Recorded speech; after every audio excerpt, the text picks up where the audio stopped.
नमस्कार मैत्रिणींनो, आजच्या व्लॉगमध्ये मी तुम्हाला माझी गॅलरीतली छोटीशी बाग दाखवते।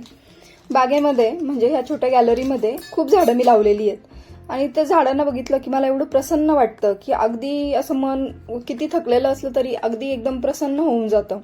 माझ्या बागेमध्ये म्हणजे छोट्याशा या गॅलरीमध्ये कडीपत्त्याचं झाड आहे, स्नेक प्लांट आहे, बांबू प्लांट आहे, हे केळीचं झाड आहे, परत तिकडे बाजूला जे आहे ते मोगरा आहे, त्याच्या बाजूला ते शेवंती का कोणतं तरी फूल आहे शोचं म्हणजे हे जास्वंद आहे, त्याच्यानंतर आळूची पानं आहेत खूप सारी, म्हणजे 2 टब भरून मी आळू लावलेले आहेत। तसंच हे एक इंग्लिश कोणतं तरी झाड आहे, मला माहिती नाही त्याचं नाव काय, पण ते पण झाड आहे।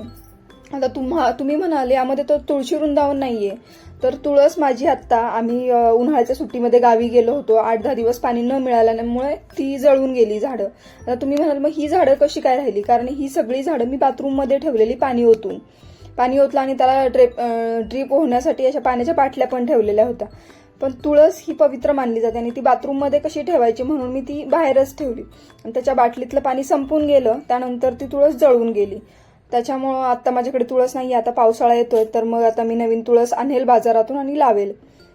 त्यानंतर झाडं अशी सुकल्यासारखी वाटायला लागलेली, पाणी संपून गेलं होतं आणि माती कोरडी झालेली होती, मग म्हटलं चला आपण झाडांना पाणी घालू।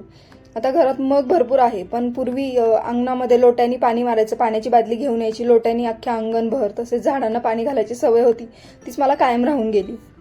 नंतर सगळ्या झाडांना पाणी घातलं आणि त्यानंतर थोडं थोडं पाणी घेऊन असं सगळ्या झाडांवरती एक फवारा मारल्यासारखं मारून घेतलं। त्याच्यामुळं जी झाडं अशी धूळ बसून अशी सुकल्यासारखी मला वाटायला लागली होती, ती अशी एकदम टवटवीत आणि प्रसन्न होऊन गेली।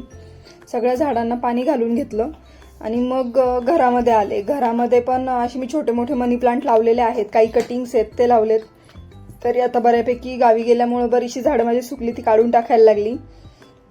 हे केळीचं झाड आहे। आता तुम्ही म्हणाल ह्या झाडाला मोठी केळी येणार आहे आणि तू केळीची बागायत करणार आहे, तर केळीच्या झाडाचं एक आध्यात्मिक महत्त्व आहे, त्यामुळे मी ती लावलेलं आहे। स्नेक प्लांट आपल्या घराला दृष्ट लागून देत नाही आणि बांबू प्लांट जे आहेत ते घरात सुख, शांती, समाधान आणि संपन्नता आणतं।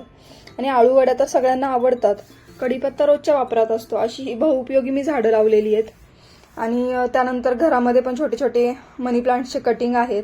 त्यानंतर ही माझी दुसरी जी खिडकी आहे त्याच्यामध्ये मी हे बांबूचे सगळे कोंब म्हणजे बांबूचे कटिंग लावले होते आणि त्याचबरोबर हे माझ्या देवघरामध्ये कलशामध्ये जे नारळ कोंब फुटलेला ते मी गॅलरीत म्हणजे ही बेडरूमची जी खिडकी आहे त्यामध्ये लावली आहे। अगदी मी माझ्या झाडांना पाणी घालत होते आणि अचानक लक्ष गेलं शेजारच्या घरामध्ये, तिथे अंगण भरपूर मोठं असल्यामुळं त्यांनी एवढी छान झाडं लावली, ती बघून माझं मन प्रसन्न झालं। तुम्हाला जर आजचा हा आपला छोटासा व्लॉग आवडला असेल तर चॅनलला सबस्क्राईब करायला विसरू नका। पाहत राहा असेच नवनवीन ब्लॉग। बाय।